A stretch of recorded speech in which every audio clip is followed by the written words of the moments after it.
Greetings, and it's a Thursday afternoon, a pretty poor day outside, but welcome, I think, with the drizzle and rain. Nice and slow, ground can pick it up quite quickly and easily distribute it. And I can imagine the farmers are saying, give me more, keep going, because we need the water. Anyway, I thought I would start to write an article for Mitchell's looking at the way maps are used. And ever since I've been in the business of architectural technology, I started off tracing maps, going up to the library or the local. Actually, I don't remember where I used to go. There was a place where you could go and copy maps. And I used to roll up there with my pencils, my roll of tracing paper, and I was told to copy this area around a particular building. And I used to do that, bring it back, and then put it underneath a bigger sheet of tracing paper, and then trace over that and bring it into a drawing. And there was the map at a scale. And that was the long way round something that we used to do quite a lot on the board. Then we started to switch over to digital, and Digimap was formed, part of the Ordnance Survey people's transformation over to digital. And that was a game changer, because now we could buy a digital map in DWG and import it in and use it in many different ways. It was brilliant. Sometimes you had to strip some of the stuff out of it because it was not what you wanted. But generally, the map as a digital form was born. And then we started to use more and more of this in various different ways.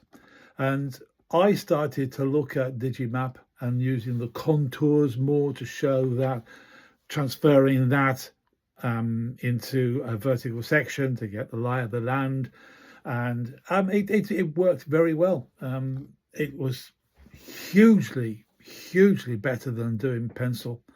And you could, if you made a mistake, you just cut it out and redid it again. It was simple as that.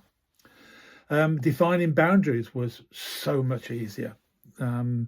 Rather than going to site with a hand-drawn drawing, you now went to site with a digital map, either on paper printed out, or in some cases later on when we were using iPads, just to go up there with your iPad and just put it and mark it on and show the condition, attach a little photograph to show what was there.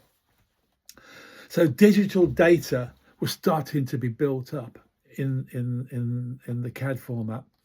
And one of the things that we started to look at very strongly was the difference between latitude and longitude and eastings and northings. We don't build with latitude and longitude because it's a curved line. The latitude is flat and parallel. Each line is parallel to each other, but longitude is not. It's pole to pole. So it comes from the pole, from a point to the equator and back down to the other pole, and it's banana shaped. We can't build from that. So eastings and northings became the de facto. We always used it before, and now we should use it because although we got better access to latitude and longitude, eastings and northings were still the primary method of laying a building out. And we started to look at the way that the maps that we were getting and putting down from Digimap could be used in a different way. What happens if we can put a map from a satellite over the top of it? We can overlay. Jonathan, my good friend over in New Zealand, showed me a way that they were using drones to get a digital map, a 3D image of a site. And he showed me quite quickly how that could be imported in. And all of a sudden, you've got every single leaf and tree that is available for this particular site, and you can plonk the house in the middle of it and alter it just to get the right orientation for solar, and also not chop down the trees. So all of a sudden, we're starting to build up this data that could be used within a drawing, that could be used to enhance the location, enhance the layout of the building. And we should start to look at this a little bit more. Then in conversations, and this is where you spend a lot of time, we started to think about what AI could do. And so part of this article is I went back to Gemini and I said, look, long conversation, and we went through all this concept of AI being built into a graphical programming interface, Marionette, as far as Vectorworks is concerned. And I said to it, how can we look at importing better data and allowing an AI to check that data and to enhance it? Is it possible? And Gemini came back, yeah, of course it is. Why don't you look outside and using an AI rather than putting one into your system? Just put a link from the graphical programming interface out to your preferred AI. And if it was me, obviously Gemini saying this, we could look at this and work the code up, get it better, get the scripting and everything else. And after all, it's Python. And Python is the language of computers and AI. So it works an absolute treat. So we started to talk this around. And at the end of it, we decided that the book shouldn't be that complex. We need to say it can be done. Because one of the other books that we're now going to write, is to link all this together and put it into a book. The trouble is, it's going to change very quickly. But we need to get it out, at least the base of it, so people can look at the concept, look at the ideas and pull it together. So, cut a long story short, we are now heading out of data as we know it and allowing AI to come in and starting to enhance and allow the data to be used in a different way.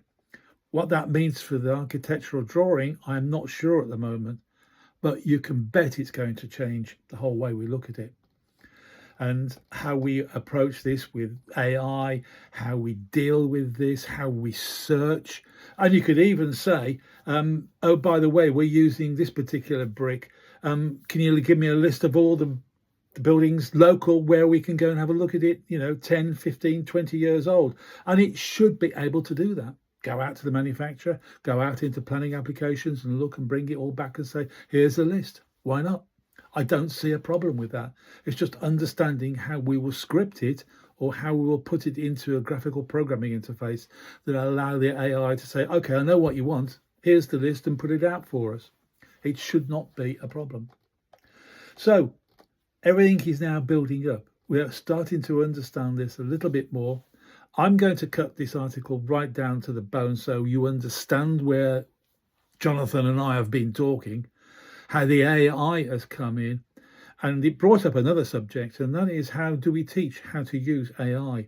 A lot of people just go say, write me this, write me that, and it comes up. It's rubbish half the time because you've not had a conversation with the AI.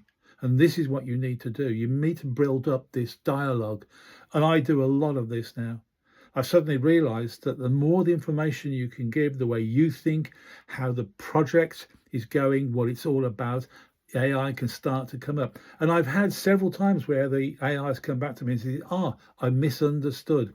Now, here's better ways of looking at it. I don't ask it to write it for me because I don't believe in that is the right way of doing it. I like to write my own. But what I do like is the idea that it can offer subjects, headings, and ideas that will allow me to do it. I then put it into Google Docs because Google Docs is dead easy for Gemini to read. And then it comes back and say, yeah, I like this. I like the way that perhaps you should look at, and then not do it for me, but suggest ways of doing things. So I think there is another article coming. How do we deal with AI? How do we teach it? Nice one. Enjoy the article. I hope it's okay. Put it into your knowledge base, hashtags, mark it up, and then put extra little